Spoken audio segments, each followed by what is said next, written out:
Today, I'm sharing the goals I've set for my Etsy reselling business in 2026. The goals that I genuinely believe will make next year clearer, calmer, and more profitable. Every year, Etsy sellers make big plans, and by March, many of those plans have quietly disappeared. Not because we aren't motivated, but because the goals weren't practical enough to stick or powerful enough to actually change anything in our shop. The truth is, it's the small strategic goals, the ones tied to real systems, that end up transforming your revenue, your categories, and your confidence as a seller. So today I'm walking you through the 5 simple goals I'm setting for my Etsy shop in 2026. These aren't wishful. They're not complicated. They're the same goals I'll be tracking inside my copy of my Etsy Reseller Studio Guide, which is the structure I rely on to stay consistent quarter after quarter.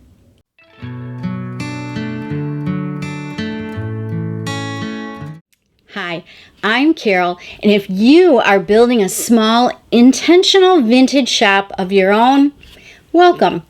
Even if you're just interested, welcome. Today's video is all about realistic, easy-to-measure goals for the new year. None of these require a new system or a major overhaul. They're simply the habits that have consistently made the biggest difference in the growth and steadiness of my shop. All right, let's begin with the goal that will have the most direct impact on next year's revenue in my shop. I'll be honest, my inventory numbers really need attention. Right now, and I am taping this on December 4th, though you won't see it for a couple of weeks. Right now, my Florida inventory is sitting at 243 active listings, and that includes 47 Christmas items that will either sell soon or be deactivated after the season. My Michigan inventory, which is currently totally deactivated for the winter, has just only 88 items. And because I take my wedding and anniversary inventory back and forth, that's going to give me only about 120 pieces ready to go when I return to Michigan in May. So yes, I'm going to need to list a lot as soon as possible. The good news is I'll be sourcing in Michigan when I'm home over Christmas, sourcing on the drive north and the drive south, and I've already gathered about 40 new items here in Florida, back behind what the camera can see, that I'm saving to list after quarter 4. All of that leads to a very clear target for me. I would like to have 400 active listings in my Florida inventory by March 1st and 300 in my Michigan inventory by July 1st. And to make this more achievable, I have a treasure trove of vintage decor in my Michigan home that I'm getting ready to let go of as we're thinking ahead to downsizing in the next few years. So that will help me fill in the gaps without spending a huge amount of time or money sourcing. But this isn't about listing randomly. I'm focused on well-chosen pieces, strong categories, and items I already know perform well in my shop. The quarterly inventory audit in my Etsy Reseller Studio Guide is what helps me stay on track without getting overwhelmed.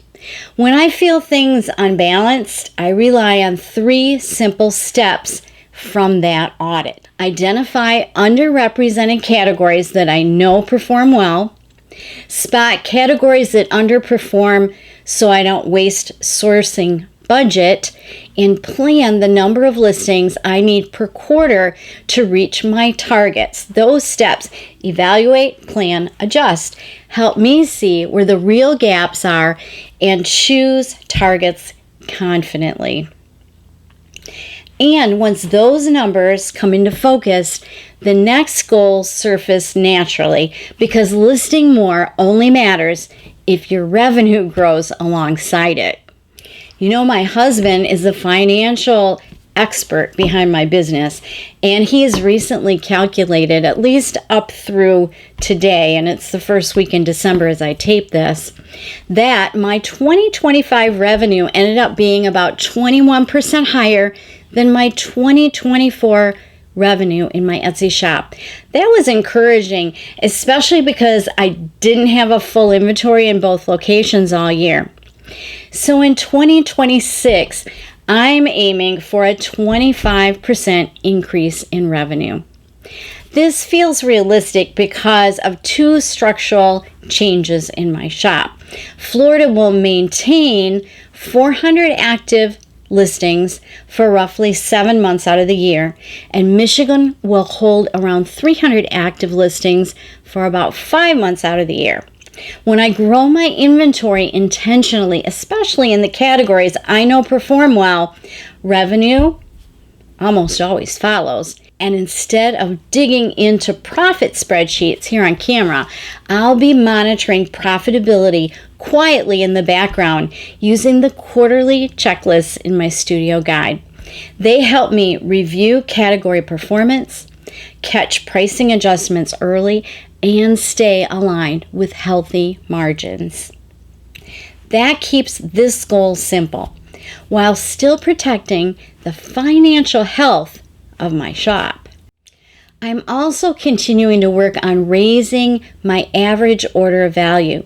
My AOV this year was $30.79, and even small improvements like better styled photos, refreshed thumbnails, clear descriptions, and thoughtful pricing all support that 25% revenue goal. And because Etsy seems committed to shorter titles, I guess I'm going to fold because I'm going to be testing their suggestions in Q1 to see if they improve click-through rate and order value. I have never promoted my Etsy shop on social media, not on Facebook. Nah, I don't even have a TikTok or an Instagram. I'm not into that kind of stuff. I have, however, in the past, put up random pins on Pinterest from time to time. I don't really see that as social media because it's really, I think, more of a shopping app than social media. But besides YouTube, I get all of the traffic to my shop from Etsy, except a few stray people who wander in from Pinterest. Pinterest sends a quiet but steady stream of visitors to my Etsy shop, but only when I'm consistent. The good news is I don't need to be a Pinterest creator. I'm adding one small step to my listing process this year. Every new listing is going to get one Pinterest pin, not 5 pins, no posting daily, just a single well-styled image that points people back to Etsy. And to make it foolproof and make it so I can't say, oh, I don't have time to do that, I am just going to use cropped versions of my styled photos that I'm already taking for Etsy for my Pinterest pins. Now this aligns with a listing optimization checklist in my guide, which encourages sending Etsy external traffic. Etsy loves when a listing draws people in from outside the platform. And since I don't have social media, Pinterest is one of the easiest ways to improve visibility without adding extra workload. But new listings aren't the only ones that deserve attention, and that brings me to a goal that keeps older inventory working for me. And I did touch on this in my last video when I showed you the inventory plan that I have for every item that comes through my shop. Every shop has listings that quietly slip into the background. Photos that look a bit dull compared to newer work, or rushed tags, or stale prices that don't really reflect the value of the item, and descriptions that now feel thin or unclear. So, for 2026, I'm setting a simple maintenance rhythm. I'm going to refresh 30 older listings each quarter. Inside my guide, the quarterly listing refresh plan and thumbnail and photo review checklist walk through updating thumbnails, revisiting tags, strengthening descriptions, correcting categories, and adjusting pricing. These are the exact steps I take to keep my own shop looking current. 30 listings per quarter, really just 2 or 3 a week, keeps things fresh without adding overwhelm. And finally, the goal that anchors all the others, the rhythm that keeps my shop grounded no matter how busy life gets. This is truly the backbone of my shop. 4 times a year, I pause and look at what's selling, what's sitting, what's trending up, and what needs attention, as well as what adjustments I need to make to anything, titles, descriptions, photos. This is when I decide whether to mark down older items, group pieces into a clearance section, deactivate products, or send slow movers to my booth to liquidate. This is where the quarterly reset section of my guide really comes alive. There are structured checklists for inventory review, category performance, pricing, listing refreshes, seasonal shifts, and quarter by quarter action steps. This rhythm keeps my shop healthy, balanced, and moving forward, even when life gets busy. So, those are the 5 goals I'm taking into 2026. Nothing flashy, nothing overwhelming, just small, steady habits that keep my Etsy shop healthy and growing.